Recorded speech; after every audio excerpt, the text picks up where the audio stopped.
A lot of juice, a lot of energy. Good to get back out on the grass. A lot of physicalness. I think we've improved in a lot of ways over the last week. We better have. And, so good to see. And we'll get back out here tomorrow on Wednesday like normal, doing some situational work. We got a great opponent we're playing this week. They've probably handled the non-conference schedule, as well as anybody in our conference, man. They're playing at a high level. Got a lot of respect for them. Coach Diaz, we worked together back in 2017 at Louisiana, and they've done a good job, man. They're functioning at a high level on offense. Their quarterback's playing at a really high level. Old guy's been there 3 years, missed last year. And, they're running and throwing, and he's just functioning and getting the ball where it's supposed to go. And then defensively, they're doing a really good job, too. So with that, I'll open it up. What's been the process of the last week, closing down some of that green grass and the gaps in the run game? Yeah, so number one, we'll just start from the front and move to the back. At D-line, we've got to strike and extend and hold our gap, not just getting up the field like it's pass rush situations all the time, which we've never done that here. That reared his head last week. Bad job by us as a staff allowing that to happen. We got to see those things and get that stopped. I think we got a lot of older guys, that are at the end of their career and they're wanting to do so good, that they're probably just trying too hard and getting up the field. We got to recognize runs, sit it down, extend. Backers, making sure we get the right calls, communicated, fitting the gaps right. And then at safety, we got to have our eyes on our keys where we're not backing up. You know what I mean? When our eyes are on our keys and our keys give us a run look, we should be flat-footing that and heading towards the ball. We were too soft at safety. We were too up the field on the D-line. And when you add those together, all of a sudden you've created more space along all the levels. And credit to Jacksonville State, man. I mean, they did an unbelievable job running the ball, and they got a great staff. But we've worked really hard to shore that up, and we'll see. We'll get tested this weekend for sure. Talking about UL, they're one of the better teams that defends well against the pass. What do you kind of point to as the key of that success for you? Yeah, well, I think, they're just a good, solid defense. You know what I mean? They know where they're supposed to be. They got a lot of older guys, and they're just playing well. And they've played some good football teams. Wake Forest, good offensive football team year in, year out. Tulane's obviously a really good team. So, I think they just do a good job of being assignment sound, not giving up the deep ball. If they do give up a completion, it's usually in front of them, and they do a good job of leveraging and tackling. I think they're a really good tackling team. Any movement with your personnel on the back end of that defense? Yeah, we'll have some. I don't want to say it right now, Glenn. Just out of not being a disadvantage to us right now. But yeah, we've moved a few guys around to we think give us a little better fits. With what Coach McNeil wants to do and just coverage-wise, along with what our kids can do. Some of our guys getting back off injury and assessing where they're at now. So we've made a few movements. But all in all, really, this is about fundamentals and technique and eye discipline. No matter what, we've got good, talented players. We've got to have eye discipline, great fundamentals and technique. We've got great want to. We've got great effort. This is about eye discipline, technique, and fundamentals. And we've really addressed that hard over the last few days.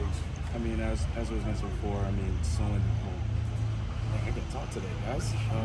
But winning the battle in the trenches is one of the keys.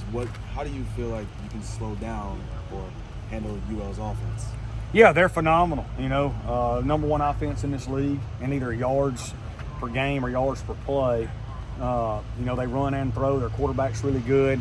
So it'll take a collective group effort, from our D-line to our linebackers to our secondary, to obviously our coaches. And, it'll take everybody because they're really, really good. Coach, any status you can share on Lucas? Dante? Yeah, he's good. He was just sick today. He was throwing up and everything, so we held him out. He's an old guy that understands. He was just sick today. Yeah, he woke up, and sick. He'll probably be fine by tomorrow or the next day. Just probably that 24-hour bug this time of year. Before we go, if you don't mind sharing your thoughts on both Drew or you, correct me if I'm wrong on names today. Drew Horton, he's not been on our team in a year. Yes, sorry. Who are you talking about? Who was it? Yeah, sorry. Drew Lawson, our center. Yeah. Really good football player, great young man, works hard in FCA with Brother Mitch, and team leader. redshirt junior that's worked his way up, playing good football for us. And he's a leader and a director, and I wish I had 50 of them like him. Yeah, because I know he got recently named to the Jason Lynn Award. Yeah, that's awesome. He deserved any accolade he can get. He deserves. He's escalated himself to being a good football player. He does great in school, and obviously, like I said, he's high up in FCA. Does a great job with that, and really think a lot of him. Anything else for Coach? What we got, fellas? Can you just talk about what you see with UL's defense? Yeah, they're very big. They have good length. Let's say they've been in the same system for a long time, so they're comfortable with what they do.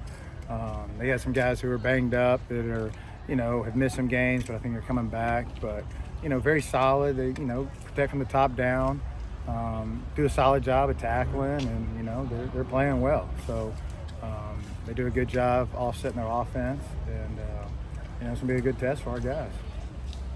Go back to the JSU game, kind of talk what went on with that game for you guys. Yeah, it was obviously humiliating. I don't think I've ever been a part of a 6-turnover game in my life. But once you get past all that, our guys did some nice things. They're starting to get it, starting to execute at a high level. But we had some good plays, and then we just throw it to their team like we get points for it. So obviously something that just cannot happen. It's embarrassing, and for as much as we harp on it, to see that happen, there's obviously a disconnect, so we got to go back and keep working it even more. So I think our guys understand that. They came out and worked really hard. They were embarrassed as well, so hopefully they respond. They've had a good off week and good day of practice today, so I expect them to respond and come out there and play at a high level. Speaking to that, how have you seen them respond on the practice field to a game like that? Have they responded the way you want them to? Yeah, absolutely. Now, we have great kids, they're going to come out here and work hard, but I think they're just getting more comfortable in the offense, understanding. You can see them anticipating things a little bit quicker. Their detail has been cleaned up, and then they're playing faster and playing harder, and that comes with confidence and knowing what you're doing and, not having any confusion. So you kind of see that with a lot of guys, which is good. And we just got to keep building on it and have some success and maintain the success. Elaborate a little more on the success piece leading to an identity. Yeah, I'm still figuring out who our guys are at times. One thing I did like the other day, I thought we were able to run the ball when we ran it.